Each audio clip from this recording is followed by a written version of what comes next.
আজকে আরেকটা কথা আমি মনে করে দিতেছি আপনাদের সকলকে। আজকের এই দিন 8ই জানুয়ারি 2019 নাগরিক সংশোধনী আইন সিএএ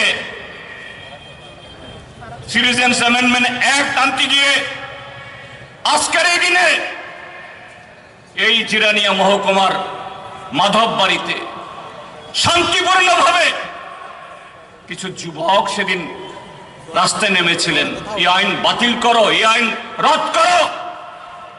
এই সরকার সেখানে নির্মমভাবে গুলি চালিয়ে বেশ কিছু যুবককে গুরুতর আহত করেছে। আজকেও তারা বিচার পায়নি। কাজে আজকে ত্রিপুরাজ্যের মানুষ যারা গণতন্ত্র হারিয়েছেন, অধিকার হারিয়েছেন, জীবিকা হারিয়েছেন, সবকিছু হারিয়েছেন, তার জবাব চাইছে। কাজে আজকের এই সমাবেশ থেকেও এই সরকারের কাছে তো দাবি জানানোর কিছু নেই। এরা বুবা, কালা, অন্ধ। এখান থেকে শপথ নিয়ে যান, আগামী ভোট যেদিনে ঘোষণা হোক নির্বাচন কমিশন এরা ইঙ্গিত দিয়েছে ফেব্রুয়ারির মাঝামাঝিতে হবে।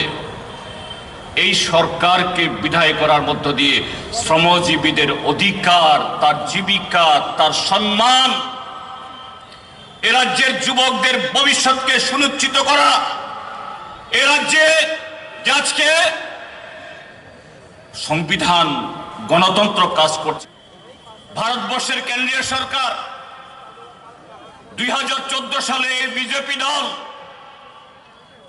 বছরে 2 কোটি চাকরি, 5 বছরে 10 কোটি চাকরি। কিন্তু গত কদিন ধরে এই ত্রিপুরাজ্যের মধ্যে যে নির্বাচনের প্রস্তুতি শুরু হয়েছে নানা রাজনৈতিক দলের, আমরা কি প্রত্যক্ষ করছি? বিশেষ করে বামপন্থীদের এই কর্মসূচিতে, এই প্রস্তুতিতে প্রতিদিন নতুন নতুন মানুষ, যৌবনের দল নামছে। রাস্তায় নামুন, দেখুন আপনার সামনে, পেছনে, ডানে, বাঁয়ে অসংখ্য মানুষ